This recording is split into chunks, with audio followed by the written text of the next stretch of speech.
আসসালামু আলাইকুম। পাসওয়ার্ড ভুলে গিয়ে সমস্যায় পড়েনি এমন কেউ হয়তো নেই। এত সোশ্যাল মিডিয়া, এত অ্যাপ, এত ওয়েবসাইটে পাসওয়ার্ড মনে রাখা আসলেই কষ্টকর। আজকে আমরা এই সমস্যাটি সমাধানের একটা চেষ্টা করব।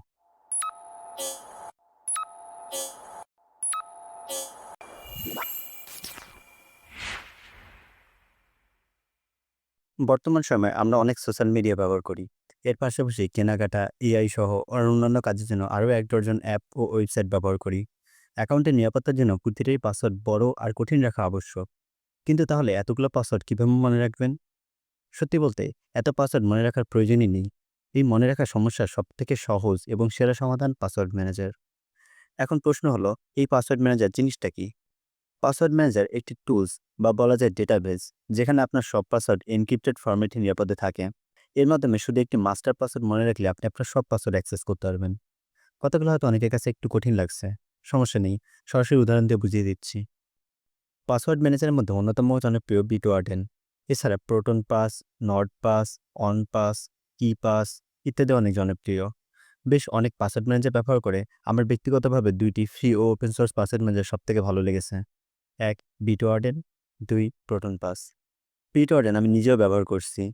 একটা পাসওয়ার্ড ম্যানেজার থেকে আমরা যা আশা করি সবগুলো একটা ফ্রি ভার্শনে পাওয়া যায়। তাই নিশ্চিন্তে এটা ব্যবহার করতে পারেন।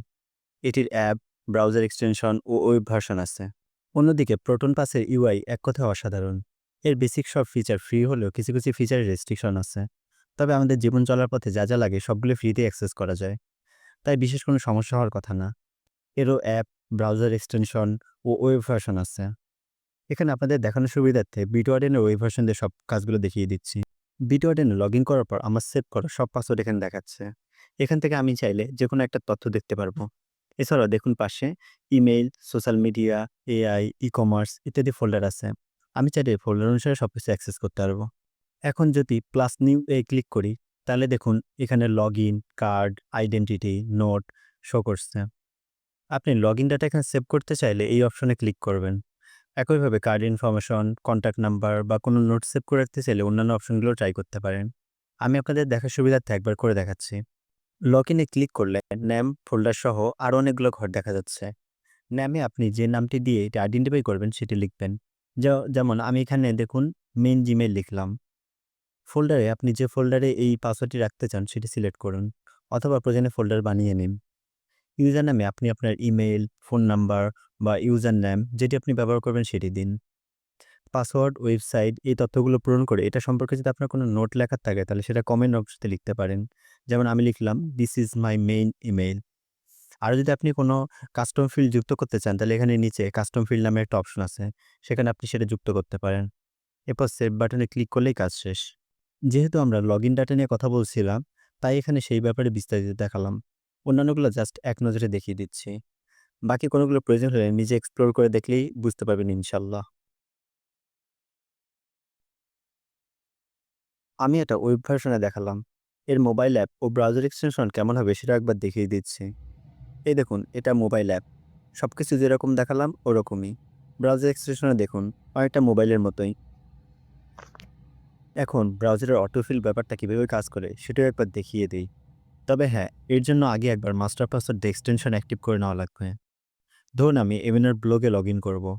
এমএনআর ব্লগে লগইন পেজে গিয়ে ইমেইলের জায়গাতে ক্লিক করার সাথে দেখুন এমএনআর ব্লগ অ্যাকাউন্ট শো করছে।